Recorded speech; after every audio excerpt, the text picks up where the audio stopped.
And good morning once again. Welcome to another Living Hope Today study, my friends. Today we are in 1 Samuel 17, and we are seeing a contrast develop that is completely undeniable. There's one king that doesn't really know God. He won't obey God, even when the instructions are set before him very clearly. He still won't do it.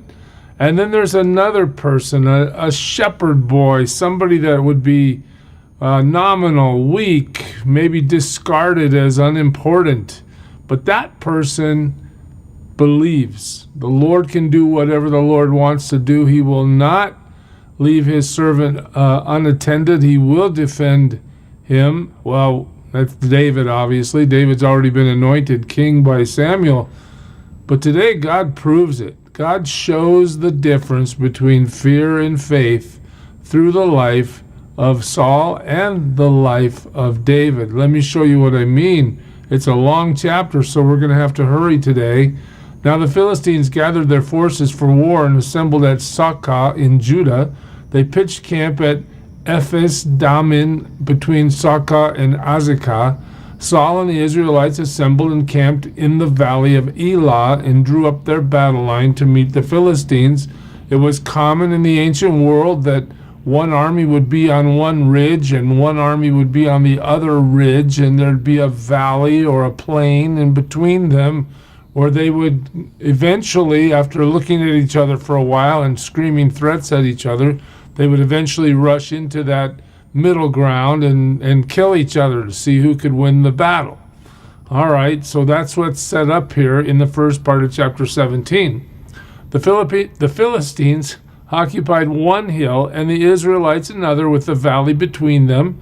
Oh, here we go. A champion named Goliath, heard of him? Who was from Gath, came out of the Philistine camp. Look at this. Listen to this. He was over 9 feet tall. Could have been an NBA star. He had a bronze helmet on his head and wore a coat of scale armor of bronze weighing 5,000 shekels. The point being, you and me, we couldn't even pick it up. He wears it as a garment. On his legs, he wore bronze greaves. Those are like shin protectors. And the bronze javelin, again made out of metal, very heavy, was slung on his back. His spear shaft was like a weaver's rod, again huge and heavy, and its iron point weighed 600 shekels. His shield bearer went ahead of him. Why all this detail? Well, we're being painted a picture here, aren't we? This guy is massive with massive weaponry, and he has to be stronger than 10 guys. I mean, it just sounds like he's invincible. Goliath stood and shouted to the ranks of Israel, "Why do you come out to line up for battle? Am I not a Philistine? And are you not the servants of Saul? Choose a man and have him come down to me." Here comes the threat. "If he's able to fight and kill me, we will become your subjects. But if I overcome him and kill him, you will become our subjects and serve us." Hey, so let's forget about the paradigm of everybody rushes into the middle and tries to kill each other. Just send one of your guys. Well, of course, who can compete with a monster, with a giant, with a guy that's so abnormally huge? What man could do that? It's impossible. Or is it? Then the Philistines said, "This day I defy the ranks of Israel. Give me a man or let us fight each other." Come on. In middle school, we used to say, "Choose ya," and that meant we were going to fight. Well, here Goliath is saying this to the whole camp of the Israelite army. On hearing the Philistines' words, here we see the first contrast. What happens? Saul and all the Israelites were dismayed and terrified. Okay, so the guys that have no faith, no understanding of the power of God, no willingness to submit to the command of God, they're terrified. Why? Because the threat is real. They're going to die for sure. God is not in their equation at all. Now, David was the son of an Ephrathite named Jesse, who was from Bethlehem in Judah. Jesse had 8 sons, and in Saul's time he was old and well advanced in years. Jesse's 3 oldest sons had followed Saul to war. The firstborn was Eliab, the second Abinadab, and the third Shammah. So Jesse's old. He had 3 guys from his family are already there at the fight. David, here we go, 17:14. Here comes the foil, the contrast to the power of Saul. David was the youngest. The 3 oldest followed Saul, but David went back and forth from Saul to tend his father's sheep at Bethlehem. 15, David's still running back and forth, going back home to worry about the sheep, and then bringing supplies back to his brothers who are in the army. For 40 days, the Philistine came forward every morning and evening and took his stand. So 6 weeks are going by. Goliath is screaming out insults to the Israelite army. The Israelite army is terrified. David's going back and forth. Now Jesse said to his son David, "Take this ephah of roasted grain and these 10 loaves of bread for your brothers and hurry to their camp. Take along these 10 cheeses to the commander of their unit. See how your brothers are, and bring back some assurance from them." So the author of the story is intent on bringing us the fact that David has nothing to do with fighting. He's the grocery boy. He's running food back and forth. He's told to bring a report to Dad. Well, they are with Saul and all the men of Israel in the valley of Elah fighting against the Philistines. Well, early in the morning, David left the flock with a shepherd, loaded up, and set out as Jesse had directed. He reached the camp as the army was going out to its battle positions, shouting the war cry. Again, every day we're going to yell at each other till we decide to actually fight. Israel and the Philistines were drawing up their lines, facing each other. David left his things with the keeper of supplies. He ran to the battle lines. He greeted his brothers. As he was talking with them, Goliath, the Philistine champion from Gath, stepped out from his lines and shouted his usual defiance. Oh, here we go. And David heard it. Oh. Now David is aware of this giant talking about how he's going to kill those Israelites. When the Israelites saw the man, they all ran from him in great fear. The text is sure to tell us that the whole army is unwilling to encounter Goliath because of his size. They're afraid. Now the Israelites had been saying, "Do you see how this man keeps coming out? He comes out to defy Israel. The king will give great wealth to the man who kills him. He will also give him his daughter in marriage." In other words, you're going to be part of the royal family if you can kill this guy. And he'll be exempt from he will exempt his father's family from taxes in Israel. Wow, hey, you get a bride and you get out of paying taxes? Man, not to mention the victory, right? There's a lot of incentive here. David asked the men standing near him, "What will be done for the man who kills this Philistine and removes this disgrace from Israel?" And then watch this question. Who is this uncircumcised Philistine that he should defy the armies of the living God? There it is. Pay attention to that. Why? Because David recognizes that God is real. David recognizes the offense to God that this Philistine named Goliath is presenting, and David is indignant. He's not going to just sit back and go, "Oh, well, we should run for it." No, he's upset to the point where he's going to do something about it. It's his heart. Remember, God's looking for the one with the heart. Well, David shows it here. They repeated to him what they had been saying and told him, "This is what will be done for the man who kills him." When Eliab, David's oldest brother, heard him, we get to have some family controversy here. Eliab, David's older brother, heard him speaking with the men. He burned with anger at him and asked, "Why have you come down here? And with whom did you leave those few sheep in the desert?" In other words, you're nothing. Why aren't you doing your job looking after the sheep? "I know how conceited you are and how wicked your heart is. You came down only to watch the battle." Oh, wow. So David's brother Eliab, his oldest brother, has a super bad opinion about David. Who do you think you are? You're wicked. Wow, you're conceited. David is confident in the Lord. He's not going to let his family's opinion stop him. Now, what have I done, said David. Can't I even speak? He then turned away to someone else and brought up the same matter, and the men answered him as before. And what David said was overheard and reported to Saul. So Saul sent for him. The scene shifts. David said to Saul, let no one lose heart on account of this Philistine. Hey, king, I don't know what you're thinking about. Why are you upset? Yeah, sure, this guy's huge, but so what? God's bigger than this guy. That's the underlying theme here. So David is correcting the king. David says, your servant will go and fight him. Saul replied, you're not able to go out against this Philistine and fight him. Why not? Well, you're only a boy. And he's been a fighting man from his youth. This guy's a warrior. He's huge. You're just a little shepherd boy. You can't do anything. But David said to Saul, your servant has been keeping his father's sheep. When a lion or a bear came and carried off a sheep from the flock, I went after it, struck it, rescued the sheep from its mouth. When it turned on me, I seized it by its hair, struck it, and killed it.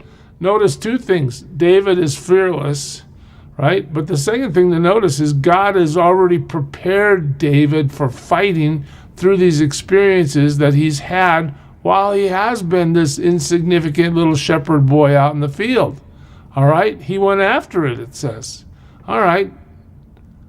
In other words, David has this really super strong sense of what's right and what's wrong, and he's going to make it right if he can. So watch this. Your servant has killed both the lion and the bear. This uncircumcised Philistine will be like one of them because he has defied the armies of the living God. Wow. Look at this.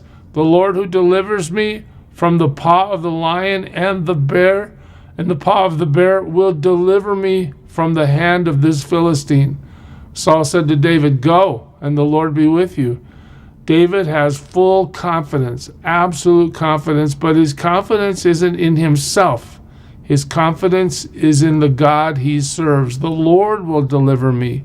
Then Saul dressed David in his own tunic. He put a coat of armor on him and a bronze helmet on his head. David fastened on the sword over the tunic and tried walking around because he was not used to them. I can't go in these, he said to Saul. So Saul is still thinking conventional strength, conventional battle, conventional wisdom, man-made effort. David's still thinking, the Lord will deliver me. The Lord will give me the victory. I don't need all this armament. I don't need all these battle-ready things that you guys normally use. I can't go out in these because I am not used to them. So he took them off. Here, keep your sword, keep your shield. I don't need that. Then he took his staff in his hand. Oh, here's what I need. He chose 5 smooth stones from the stream. He put them in the pouch of his shepherd's bag. And with his sling in his hand, he approached the Philistine. So we got this huge warrior, massive in size, massive in weaponry, and we got this little shepherd boy with his sling and a couple of rocks. Wow. What's going to happen? Well, conventional wisdom says David's going to get killed. But God's wisdom says, no, that's not right. Meanwhile, the Philistine with his shield bearer in front of him kept coming closer to David. Okay, it's on. Let's do it. He looked David over and saw that he was only a boy, ruddy and handsome, and he despised him. So Goliath is insulted that the best thing the Israeli army can do is bring out this shepherd boy. And he said to David, am I a dog that you come at me with sticks? And the Philistine cursed David by his gods. Come here, he said, and I'll give your flesh to the birds of the air and the beasts of the field. The threat gets issued. David's response, David said to the Philistine, you come against me with sword and spear and javelin, but I come against you in the name of the Lord Almighty, the God of the armies of Israel, whom you have defied. I'm not here in my own strength, and I don't care about your battle armaments, and I don't care about your size, because I know the Lord Almighty, the God of the armies of Israel. You're not just defying us, you're defying our God, and we are going to have victory over you. This day the Lord will hand you over to me. There it is. And I will strike you down, and I'm going to cut off your head. Today I will give the carcasses of the Philistine army to the birds of the air and the beasts of the earth, and the whole world will do what? Well, notice two things. This day the Lord will. You see that? The Lord will. I'm not dependent on my own strength. I'm dependent on Him. And everybody in the world's going to know there's a God in Israel by the time we're done with this. All those gathered here will know that it is not by sword or spear that the Lord saves, for the battle is the Lord's, and He will give all of you into our hands. Pure faith, pure confidence, but not self-confidence, confidence in the Lord. As the Philistine moved closer to attack him, David ran quickly toward the battle line to meet him, reaching into his bag and taking out a stone. He slung it and struck the Philistine on the forehead. The stone sank into his forehead, and he fell face down on the ground. So David triumphed over the Philistine with a sling and a stone. Without a sword in his hand, he struck down the Philistine and killed him. David ran and stood over him. He took hold of the Philistine's sword and drew it from the scabbard. After he killed him, he cut off his head with the sword. When the Philistines saw that their hero was dead, they turned and ran. They're afraid of the shepherd boy, but they're really afraid of the God that the shepherd boy serves, because they see that the strength of God has been applied and their giant is dead. Then the men of Israel and Judah surged forward with a shout and pursued the Philistines to the entrance of Gath and to the gates of Ekron. Their dead were strewn along the Sha'araim road to Gath and Ekron. When the Israelites returned from chasing the Philistine camp, they plundered their camp, and David took the Philistine's head and brought it to Jerusalem. And he put the Philistine's weapon in his own tent. Now this is fast forwarding us to a different situation, but it's supplying us with a fact. Okay? We're going to now go back to the battle zone and hear this discussion. As Saul watched David going out to meet the Philistines, he said to Abner, commander of the army, Abner, whose son is that young man? And Abner replied, as surely as you live, O king, I do not know. Well, the king now says, find out whose son this young man is. Wait a minute. In chapter 16, David was playing music for Saul, and he made him his armor bearer. And now we're looking at, what do you mean? Who is this guy? How can Saul say that? Well, here's the answer to the question. In the Near East, the question would really imply more, what is the lineage of this man? In other words, Saul has been looking at David as nothing more than a servant boy who plays music for him. There's been no real true understanding of friendship or any sort of camaraderie. He's just a servant. All right, now that he has defeated the enemy, now that Saul's going to give him his daughter and keep him tax exempt for the rest of his life, Saul has a question. Who is this guy? What's his lineage? What's his legal identity, his tribal status? Is he eligible for royal reward? And just notice that David now moves from anonymous servant to national hero. As soon as David returned from killing the Philistine, Abner took him and brought him before Saul, with David still holding the Philistine's head. Whose son are you, young man? Saul asked him. David said, I'm the son of your servant Jesse of Bethlehem. A long chapter, a long study this morning. What do we know? Well, when we serve the Lord, we need to serve the Lord from the perspective that God can do anything God wants to do, and we belong to Him, and we don't have to be afraid of evil. We don't have to be afraid of enemies. We have to stand in the power of God and trust Him. Do what He says, follow Him, and just know that God defends the people that love Him as they serve His purpose. Serve Him well today, church. God bless you. Who is it who for sinners shed His blood, and now for for cleansing all can plunge beneath that flood. It's Jesus. But do you know who He is?